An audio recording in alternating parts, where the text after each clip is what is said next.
कुमार स्वामी अपने धर्म की रक्षा करते हुए इस संसार रूपी माया और इस नश्वर शरीर का परित्याग करते हैं।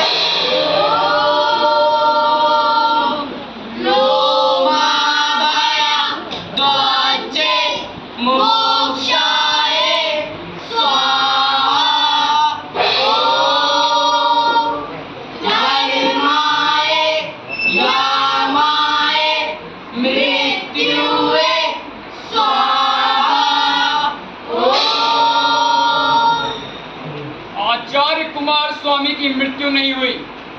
धर्म युद्ध में अपने प्राणों की आहुति देने वाला पुरुष कभी भी मृत्यु को प्राप्त नहीं होता, बल्कि प्रभु में और विलीन हो जाता है। इसीलिए मेरा पूरी प्रयाग की प्रजा से निवेदन है कि वे इस धर्म युद्ध में अपना पूरा सहयोग दे। अपने जीवन को उत्कृष्ट रूप से जीने वाले, जी हाँ, यही है इनका परिचय, महान आचार्य कुमार स्वामी। कुमार स्वामी, महान आचार्य कुमार स्वामी।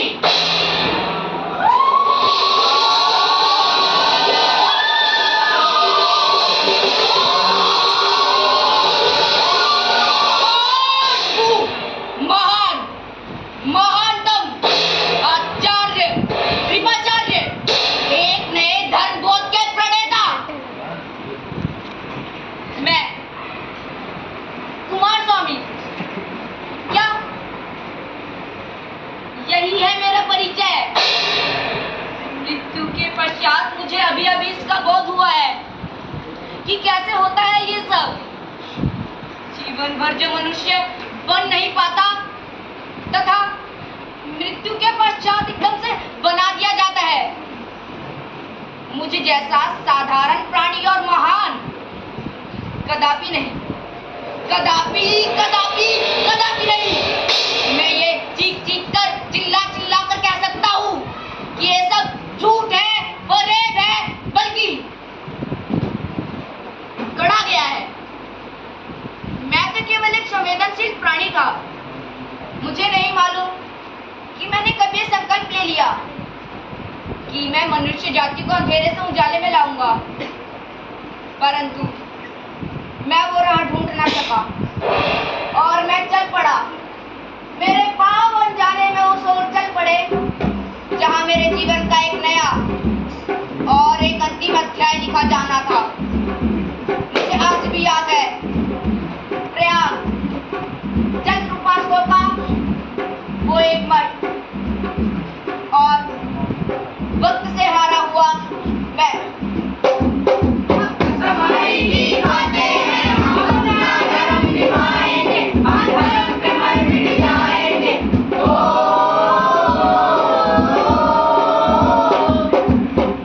हे सकल जगत के देनहार परमात्मा, सभी सुखों के दाता, हमें सद्बुद्धि देना कि धर्म की रक्षा हेतु हम अपने प्राणों तक का मोह त्याग दे। इसी के साथ आज का यह प्रवचन समाप्त होता है। आइए आइए, मैं आपको भी अपने गुरुदेव से मिलवाता हूँ। ये व्यक्ति कौन है बाला स्वामी? सांसारिक प्राणी है गुरुदेव, कहते हैं दीक्षा लेंगे।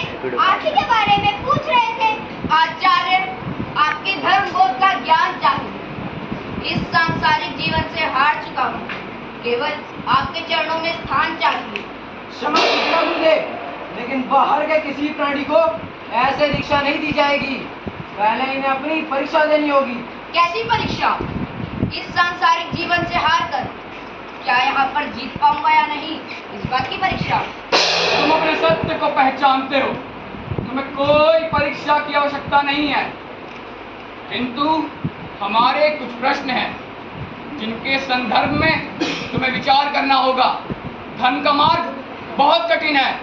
तन पर ये वस्त्र नहीं होंगे, सर पर ये जटाएं नहीं होंगी, खाना स्वाद रहित होगा, लोभ मोह तृष्णा सबसे मुक्ति। रह पाओगे? जी, मुझे स्वीकार है। तथास्तु। तुम्हारा नाम? जी, कुमार। बाला स्वामी, स्वर स्वामी, जी गुरुदेव। कुमार को ले जाओ। कुमार का दीक्षा समारोह हम बड़े धूमधाम से मनाएंगे। आचार्य नंद, गुरुदेव, फसल की कटाई का क्या प्रबंध है? मठ के अंदर जितनी भी भूमि है उनकी फसल की कटाई आज से प्रारंभ की जा रही है। फसल की कटाई 3 दिन में समाप्त हो जाएगी, ऐसी आशा है। और इस कार्य के लिए किसे नियुक्त किया है? आचार्य जीवन स्वामी जी को भेजा है और उनके साथ 12 साधु और हैं। केवल 12 साधु?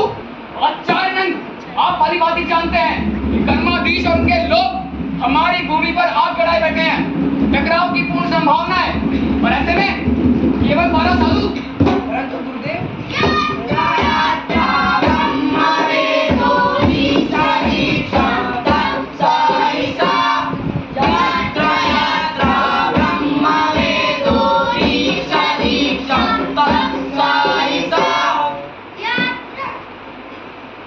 आज से आप कुमार स्वामी हुए।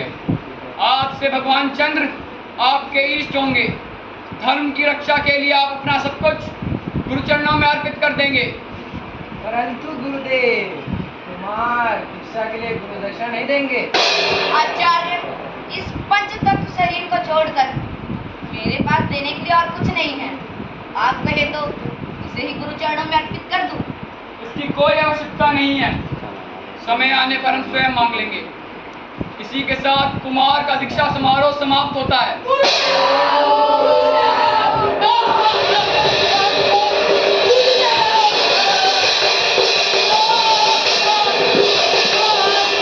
क्या हुआ? जब हम लोग फसल कटवाने गए तो कर्माधीश अपने दोस्तों के खेले थे वहाँ फसल कटवाने। हमने उनका विरोध किया, परंतु कर्माधीश के साधुओं ने अपने शस्त्रों से ही प्राण लिया और उन्होंने हमारे 2 साधु के भी प्राण ले लिया और एक बोला मेरे पेट में आपकी छोटी सी भूल का नतीजा ये न्याय है, घोर न्याय। कर्माधीश ने कहा कि आप उस भूमि के बारे में विचार करना छोड़ दो और उन्होंने हमको अधर्मी भी कहा।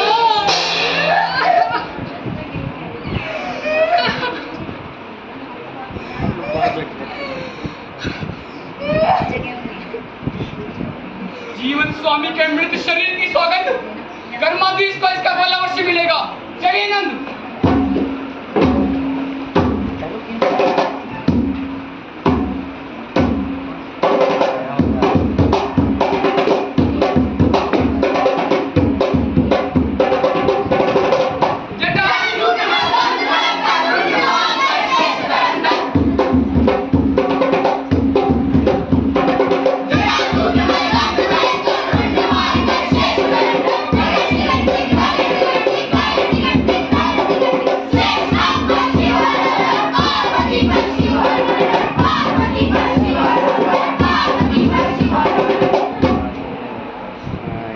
आइए विकल्प स्वामी, आइए।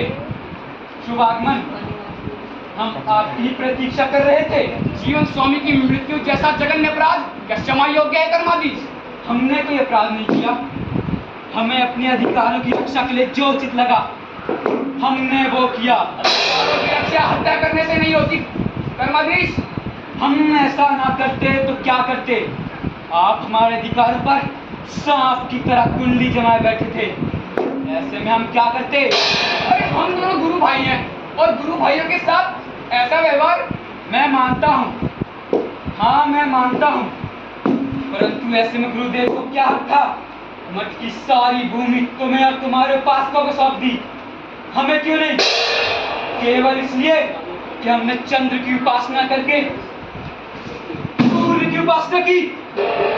हमें तुम्हारे हाथों में त्रिशूल अच्छा नहीं लगता, सर की जटाएं अच्छी नहीं लगती, पाषाण युक्त लगते हो। इसके आगे एक शब्द और नहीं। ये त्रिशूल स्वयं सूर्य देव ने हमें दिया है और ये जटाएं आदि काल से मनुष्य का टूटन रही हैं। ऐसे में हमें क्या अधिकार है? भगवान की दी हुई भेंट को अपने से दूर करे। और प्रभु निर्मित मानव की हत्या का अधिकार तुम्हें किसने दिया? ये अधर्म है। ये तुम्हारे लिए धर्म होगा, हमारे लिए तो यही धर्म है।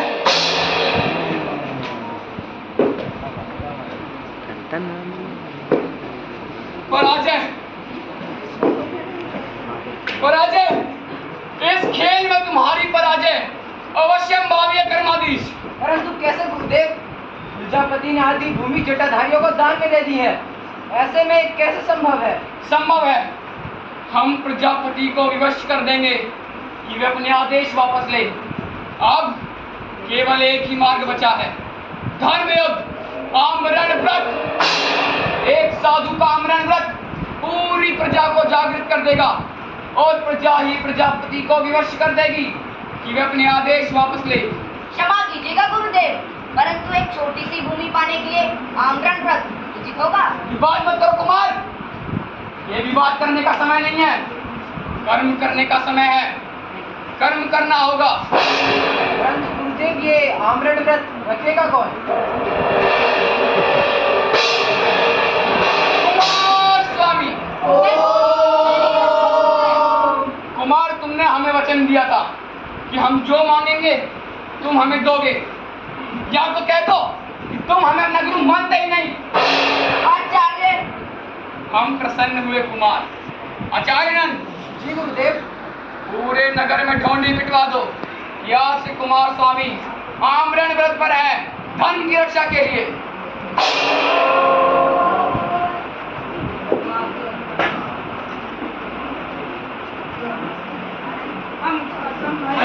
खाते हैं हम अपना धर्म निभाएंगे, हम धर्म पे धर्म मिट जाएंगे।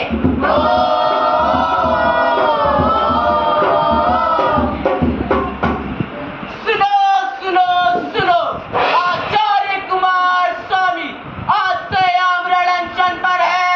आचार्य कुमार स्वामी आज से आमरण अनशन पर है। सुनो सुनो सुनो। और आज के धर्म सभा में आचार्य विकल स्वामी ने कहा है कि सूर्य उपासकों और उनकी आतंकी नीतियों से घबराए नहीं। मेरा पूरी प्रयाग की प्रजा से निवेदन है कि वे इस धर्म युद्ध में अपना पूरा सहयोग दे, क्योंकि धर्म संकट में है। ओम जपो हरे कृष्णा कृष्णा कृष्णा कृष्णा, धर्म संकट में है। ओम।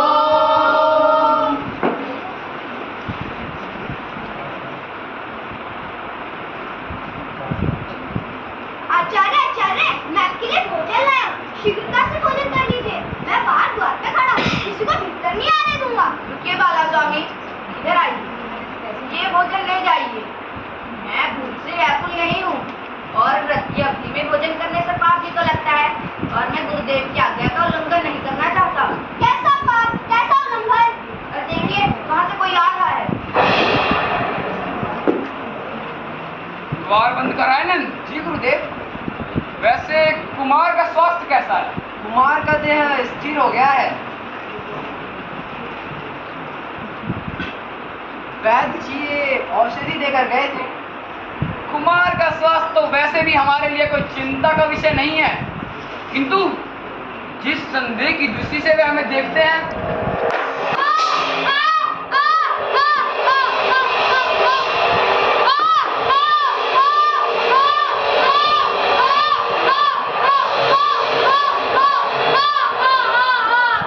स्वामी, मैं भूख से व्याकुल नहीं हूँ।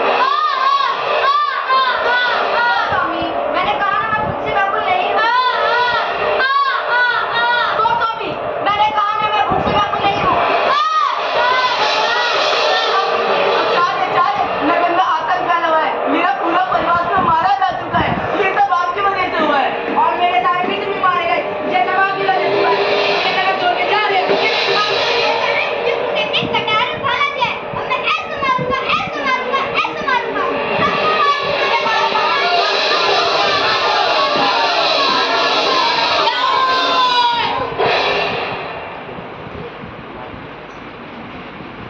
आज 35वां दिन है आमरण व्रत के अनशन का। प्रयाग मानो जैसे थम सा गया है, चारों तरफ अंधकार ही अंधकार है। परंतु अब बस अब मैं यामन व्रत नहीं रखूंगा। मैं जा रहा हूँ। नहीं कुमार, तुम यहाँ से नहीं जा सकते। तुम्हें इस धर्म युद्ध में अपने प्राणों की आहुति देनी होगी। नहीं, मैं आजाद हूँ। मेरी आत्मा स्वतंत्र है और आज से ही मैं यामन व्रत तोड़ता हूँ।